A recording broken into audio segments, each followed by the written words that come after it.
she was pregnant with him, that was the other woman, I mean. He told her to abort him, face the wrath of a mean street giant who had a knack of making people go. Well, my mother and my father were both musicians, different sorts, but musicians. So my mother was a classically trained pianist, and she had very good taste in music, very particular taste.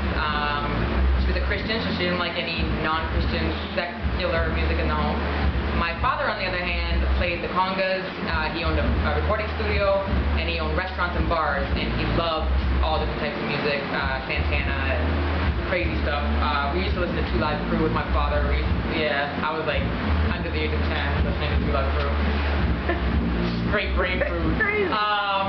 And all the stuff that we weren't allowed to listen to at my mother's, even Michael Jackson, even Prince. That was what we listened to at our father's house. So we kept all the tapes over there, and we had this double life. It was very much a parallel, like an angel and, you know. So that was my musical kind of influences before my brother brought home hip-hop. And when I was a kid, pretty young, my brother brought home hip-hop, and he was a white dude from Canada, so what he could get his hands on was stuff like Two Live Crew, NWA, Run DMC, Public Enemy, LL Cool J. So that's kind of what I was introduced to by my brother. And then, of course, when I got older, what I chose to influence me with my own taste was, you know, Native Tongues, Golden Era, classic, you know, Tribe Called Quest, J. Root, Nas, Fugees, Digable Planet, you know, and the list goes on and on. So basically, once the 90s came around, Organized Confusion, like the lyrical cats is what I gravitated to, Black Star, you know that, and I think you can hear that in my music. Okay. Definitely. I definitely. It's maybe too much. Yeah. Maybe I have to get out of my box. I went to Winnipeg to do a one-off show. Winnipeg's in the middle of nowhere in Canada, in the prairies. Shout out to Tech City. And I was opening for Master Ace, EMC, Marco Polo, Torre, Mr. Attic, and Moss. And when I met Moss at Soundcheck, he shook my hand and he was like, I'm a fan. And what people don't know about Moss is he has the greatest collection of Canadian hip-hop. He probably owns everything that has ever been released when it comes to Canadian hip-hop. So he had already been aware of me, and I was a fan of his. I just never reached out. I performed. He came up to me after the show. He was like, I want to do a whole album with you, based on my performance. And so the rest is history. So that was the summer of '07. By November, we had recorded 32 bars. The first track we ever recorded on the album was 32 bars, and the rest is history. When I recorded To the Future, it was hard. And I remember I did it in one take, and I felt like the wind had been knocked out of me, like I was sitting on the floor of the booth.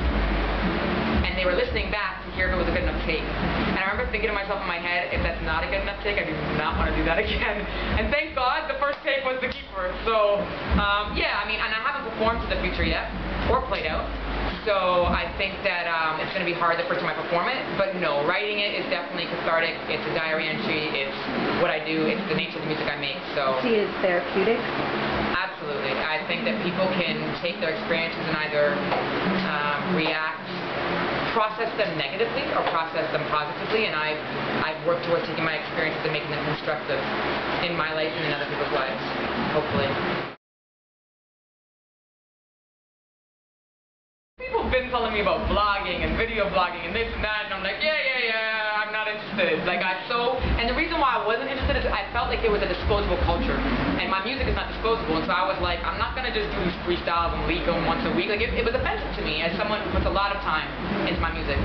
So my business partner now, at the time, like my friend, DJ Sav 1, had mentioned it to me, and I think it just clicked. Maybe I just needed that courage. I needed somebody to do it with me because I wasn't really going out to places and I guess building with artists like that, and so I just needed someone to kind of give me that extra push, and he did, and the rest is history. It was like a two-person operation, me and Sav, pretty much, and we shot them ourselves, edited, blasted, everything from the conceptualizing all the way to following up. So it went even better than we planned, I think, or maybe he saw it all in his head and I just never did, but it went well.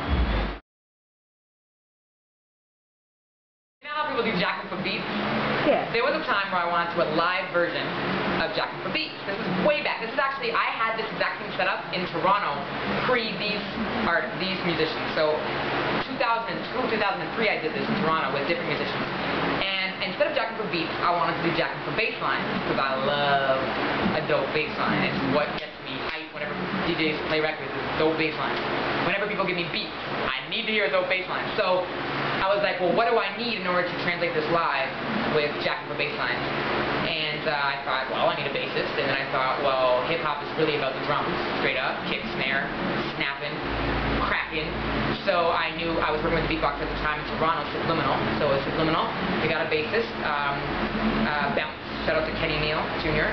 And then obviously we needed a DJ because what's the other element of a hip-hop track? It's pretty much cut. So to me, everything else is extraneous. I'm not saying that violins don't matter. I'm not saying horns don't matter or guitars, but you can mimic a hip-hop beat with a bass line, a DJ, and kick and snare. So that's where the idea of that band came to play. When people ask that, it appears that I don't have my life planned out because you're supposed to say this. I have lots of ideas, but to be honest with you, it's really what God wants for me. So what's next for me is hopefully listening to God when He speaks and following. So if that means doing hip-hop, beautiful.